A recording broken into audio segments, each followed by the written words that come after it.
দেখো এখানে বলছে you have decided to enrol C8 you have decided to enrol your favourite university. দেখো enrol মানে কি, এ লিখছে এখানে বুদ্ধি দ্বারা অর্জন করা। এটা বুদ্ধি দ্বারা অর্জন করা বলতে এখানে হচ্ছে তোমাকে খুঁজে বের করা। কেমন, তুমি সিদ্ধান্ত নিলা যে তুমি তোমার সবচেয়ে প্রিয় একটা ইউনিভার্সিটিতে ভর্তি হবে উইথ এ স্কলারশিপ। স্কলারশিপ মানে বিনা বেতনে পড়ার জন্য আর কি। কেমন, it is accepted to cost টাকা 6,000 পার ইয়ার। তুমি আশা করছো যে প্রতি বছরে 6,000 টাকা করে খরচ হবে, ঠিক আছে। এবার বলছে to attend the university into perpetuity. তুমি ওইখানে পারপেচুয়ালিটি নিয়মে কী করবা, ভর্তি হবা, যোগদান করবা। You expect to give the university the enrolment in 10 years and will accumulate it by making equal end of the year deposit into an account।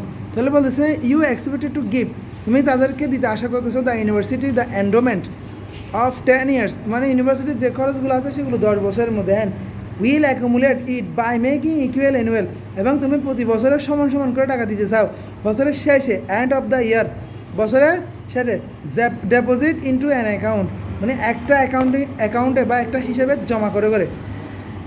The rate of interest is expected to be 10% for all future time period. সকল ভবিষ্যতের মূল্যের জন্য তোমাকে 10% করে কী দিবে, interest দিবে, ঠিক আছে। তাহলে আমাদের প্রথম প্রশ্ন হচ্ছে যে হাউ লার্জ, এখানে ও লার্জ তো বড় লিখছে, এমনি লার্জ তো বড়, ঠিক আছে, কিন্তু এখানে হবে কত। How large must be the enrolment be, মানে ও কত টাকা টোটাল জমা দিবে, কী করবে, ও টোটাল কত টাকা দিবে। Present value of perpetuity, present value of perpetuity মানে পিবিপি বের করতে হবে। কী বের করতে হবে, পিবিপি, মানে ও কত টাকা জমা দিতে হবে, টোটাল কত টাকা জমা দিবে। প্রশ্নটা বুঝছো, how large must the endowment be, মানে ও কত টাকা পরিশোধ করবে, কী করবে, কত টাকা টোটাল পরিশোধ করবে। তাহলে ওর যদি টোটাল টাকা যদি 6,000 টাকা হয়, মানে প্রতি বছরে যদি ও 6,000 টাকা করে দেয়, ওর ইন্টারেস্ট হচ্ছে 10%। কেমন, তাহলে 6,000কে 10% দিয়ে ভাগ করলে আমাদের যে টাকাটা আসবে সেটা হচ্ছে আমাদের পিবিপি। তাহলে আমাদেরকে প্রথমে এই যে how large must be endowment be, এই অঙ্কটার জন্য বা এই প্রশ্নটার জন্য আমাদেরকে কী করতে হবে, পিবিপি বের করতে হবে। কী বের করতে হবে, পিবিপি। তাহলে আমরা আবার খেয়াল করো, তাহলে এই অঙ্কটার মধ্যে আমাদের অ্যানুয়াল কিস্তি দেওয়া আছে, কেমন, পিএমটি দেওয়া আছে, এন দেওয়া আছে, আর দেওয়া আছে। তাহলে আমরা চাইলে এটা দুইভাবে করতে পারি। একভাবে হচ্ছে পিবিপি সমান, অর্থাৎ আমাদেরকে টোটাল টাকাটা মানে বের করতে হবে, 10 বছরে কত টাকা দিতে হবে সেই পরিমাণটা বের করতে হবে। তো সেই পরিমাণের নাম দিলাম পিবিপি, অর্থাৎ হচ্ছে প্রেজেন্ট ভ্যালু অফ পারপেচুয়ালিটি। কেমন, তাহলে প্রেজেন্ট ভ্যালু অফ পারপেচুয়ালিটি বের করতে হলে, প্রেজেন্ট ভ্যালু অফ পারপেচুয়ালিটি বের করতে হলে আমরা দুইটা সূত্র অ্যাপ্লাই করতে পারি। একটা হচ্ছে যে পিপিপি সমান আর ডিভাইড বাই পিএমটি, অথবা এ মানে হচ্ছে অ্যানুইটি, পিএমটি মানে হচ্ছে পেমেন্ট, কেমন, বাৎসরিক পেমেন্ট। অথবা আমরা লিখছি, পাশে লিখছি, এটা বইয়ে না, এটা আমি নিজের থেকে লিখলাম, পাশে লিখছি এ ইন্টু এন। এ মানে হচ্ছে যে অ্যানুয়াল অ্যানুইটি, আর এন মানে হচ্ছে যে সময়, টাইম। তাহলে প্রথম সূত্রটা হচ্ছে আর ডিভাইডেড বাই পিএমটি। তাহলে এখানে পিএমটি মানে বাৎসরিক কিস্তি দেওয়া আছে 6,000 টাকা করে, আর রেট দেওয়া আছে কত, 0.10, কেমন, ইন্টারেস্ট রেট। তাহলে 6,000কে আর দিয়ে যদি ভাগ করি আমাদের কত আসবে, তাহলে আমাদের 6,000কে 0.10 অর্থাৎ এটা 10% ছিল, 100 দিয়ে ভাগ করলে 0.10 হয়, এরপর এটাতে ভাগ করলে 60,000 হয়। আর অন্যভাবে করলে সেটা হচ্ছে এ ইন্টু এন। তাহলে এ মানে হচ্ছে অ্যানুয়াল অ্যানুইটি 6,000, ইন্টু এন মানে হচ্ছে 10 বছর। তাহলে 6,000কে 10 দিয়ে গুণ করলেও 60,000।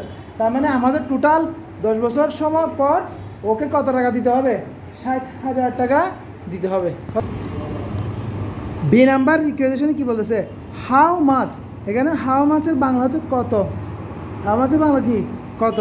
How much must you deposit, must মানে কি, মানে অবশ্যই বা করতে হয় এরকম আর কি, তোমাকে কত জমা করতে হবে, ডেপোজিট মানে হচ্ছে জমা, how much must you deposit, তোমাকে কত জমা করতে হবে at the end of the year, বছরের শেষে। কি বলছে?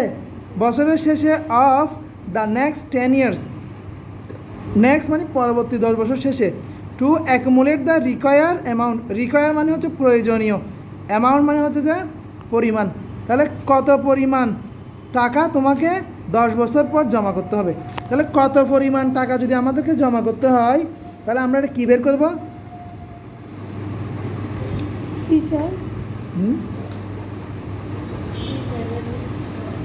বলতেছে how much must you deposit, মানে তুমি কত পরিমাণ জমা করবে at the end of the year, মানে বছরের শেষে, ফর দ্য নেক্সট 10 ইয়ার্স, মানে 10 বছরে যে টাকাটা হবে সে টাকাটার জন্য তুমি প্রতি বছরের শেষে শেষে কত টাকা জমা করবে।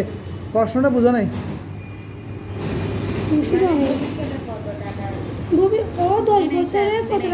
ভালো করে বুঝো। এখানে বলা হচ্ছে 10 বছরের জন্য, মানে ইউ 10 বছর মাস্ট, পর্যন্ত।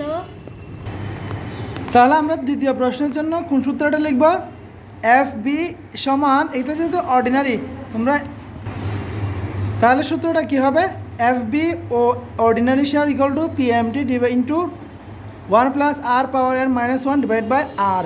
তো এখানে এফ বি এর মধ্যে আমরা যে টাকাটা ধরবো, এখানে আমরা প্রেজেন্ট ভ্যালু পারপেচুইটির মধ্যে যে টাকাটা বের করছি 60,000 টাকা, সে 60,000 টাকায় আমরা এফ বির মধ্যে বসাবো, ইজিক্যাল টু পিএমটি, আর ওদিকে 1 প্লাস আর সমান 10% ছিল, 10% মানে 0.10, এরপর পাওয়ার এন এন মানে 10 বছর মাইনাস 1, তারপর হচ্ছে 0.01, এরপর আমাদের এই ক্যালকুলেশনটা সম্পূর্ণ অঙ্ক হয়ে গেছে এরকম।